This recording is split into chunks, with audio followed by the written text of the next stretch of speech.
Bueno, en la sesión de la semana pasada, junto con el resto de los diputados y por iniciativa fundamentalmente de las diputadas que componemos la Cámara,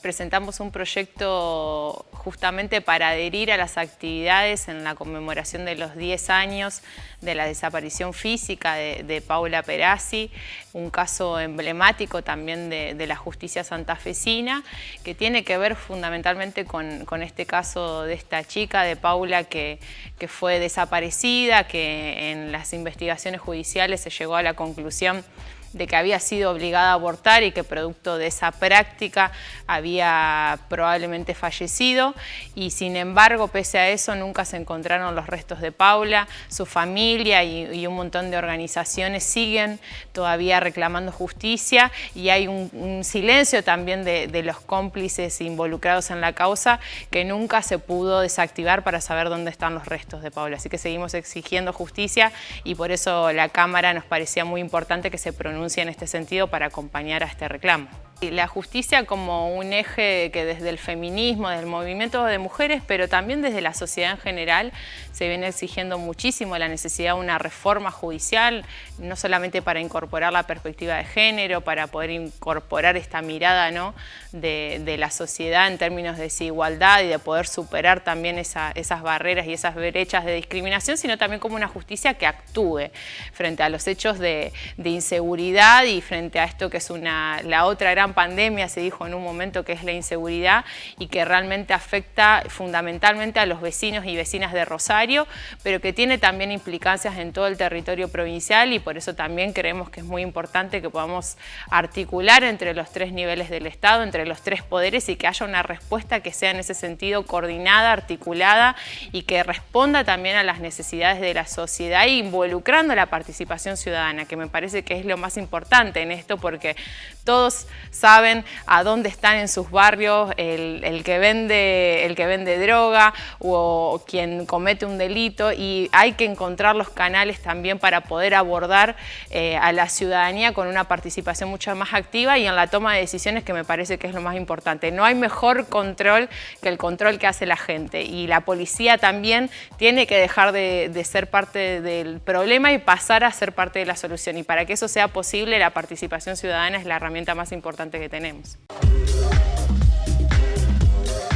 Como un desafío muy grande, porque justamente la pandemia vino a quemar los manuales de hacer política, y eso tuvo que ver también con la necesidad y la responsabilidad de que la dirigencia política estemos a la altura de las circunstancias para poder atender a un fenómeno que fue absolutamente desconocido y de características globales, como vos decías, y bueno, y con la responsabilidad también esto de ser la diputada más joven de la historia de la Cámara y poder desde nuestra banca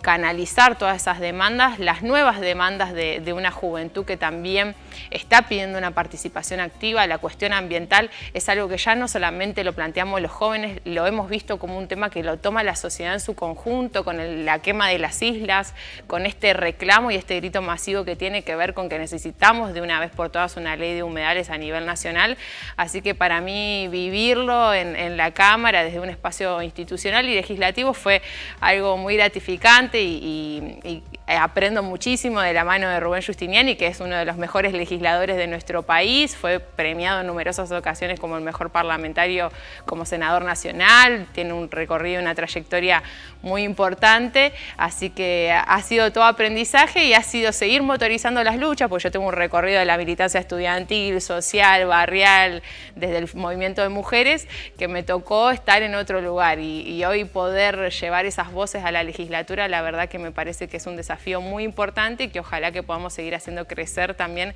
esa agenda joven, esa agenda fresca que también la política necesita, porque como te decía, hay una demanda de la sociedad de abrir puertas y ventanas, que entre la gente de a pie, la gente que hace política también en otros lugares, y la política tiene que dejar de ser una mala palabra, y eso solamente es posible si involucramos a la gente en política y en la toma de decisiones, como te decía hoy, en temas claves como esto, como la seguridad, como la cuestión ambiental, como la cuestión de la desigualdad. Hay que entender que para poder superar los principales problemas tenemos que construir un acuerdo político, tenemos que construir acuerdos sociales que realmente se puedan sostener con políticas de Estado a largo plazo, gobierne quien gobierne. Y creo que eso es el sentido por el cual hacemos lo que hacemos, que es nada más y nada menos que responder a las necesidades de la gente y llevar una agenda que esté basada en esas necesidades. Y creo que desde el Bloque de Igualdad junto a Rubén lo hemos hecho muy bien en este tiempo.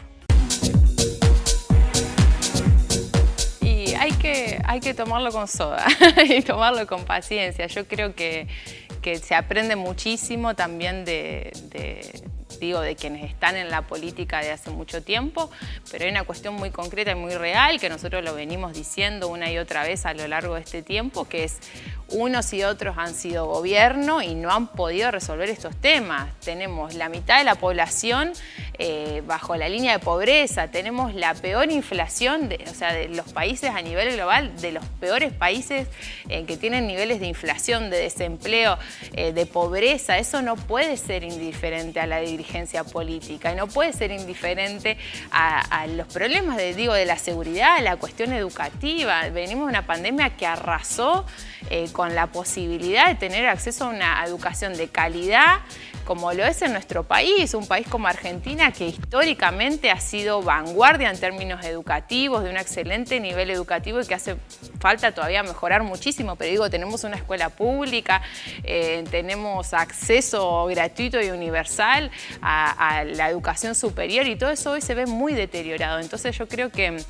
hay que trabajar mucho, que hay que ser muy humildes y que hay que recorrer y que caminar los barrios y los pueblos y las localidades de nuestra provincia, no solamente en campaña. Lamentablemente vemos que la dirigencia política aparece en las calles y se codea con los vecinos y vecinas solamente cuando es necesario pedir el voto, y yo creo que la política real y concreta está en cada uno de esos espacios donde nosotros podemos hacer una diferencia real todos los días en el cotidiano, y creo que hay muchísimo para aprender y se nota. Y yo siempre digo, en política como en la vida, lo que es genuino se nota muchísimo. Entonces es genuino cuando una persona pisa un barrio y lo hace siempre porque lo hace y la gente la recibe de una forma, y se nota cuando un político o una política está incómoda porque no sabe cómo tratar con la gente, porque no sabe qué hacer cuando llega a un barrio, porque no conoce su realidad. Y en esta campaña eso ha sido un problema y la gente,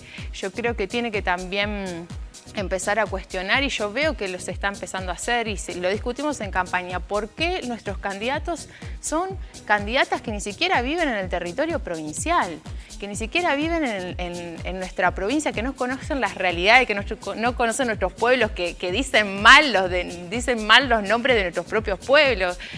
Y eso es algo que no puede pasar. Nosotros necesitamos, como te digo, una política que esté pensada con la gente, y para eso hay que trabajar muchísimo, y sin duda que hay que hacer mucha autocrítica porque la gente también tiene mucha razón de estar enojada por la política, así que hay que sacudirse un poco, ¿no?, de la pereza y ponerse a trabajar, a remangarse, porque hay muchísimo todavía por hacer.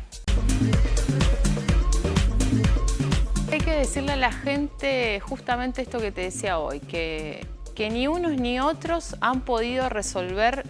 los principales problemas de la gente, y no lo han podido hacer. Porque no pudieron, porque no quisieron, porque no supieron, por los motivos que sean. Hay una necesidad muy concreta de construir una alternativa por fuera de la grieta, una grieta que le ha hecho muy mal, y no solamente a la política, sino a la misma sociedad. Hoy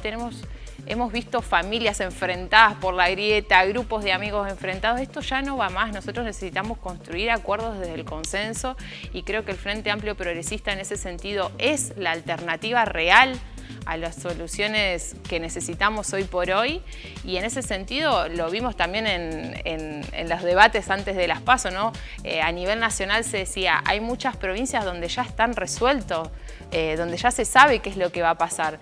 Pese a eso, muchos estaban mirando la provincia de Santa Fe porque queríamos saber qué pasaba con el escenario de Tercios y qué posibilidad había también de construir en esa ancha avenida del medio, como vos decís, una alternativa que sea real, que sea seria, que sea concreta. Yo creo que el camino es por medio del Frente Amplio Progresista. Nosotros desde Igualdad trabajamos para construir esa alternativa política a los gobiernos y creo que estamos en un buen camino y que la gente nos va a acompañar porque sabe que tenemos trayectoria, que tenemos experiencia, que tenemos honestidad y sobre todo que tenemos prepotencia de trabajo. Así que a la gente decirle que nos acompañen porque nos parece muy importante y significativo poder construir, como te decía, esta alternativa que también dé un mensaje al país de que es posible construir por fuera de la grieta, de los antagonismos, que realmente en los efectos prácticos no nos ofrecen soluciones y por el contrario le hacen mucho daño a la sociedad.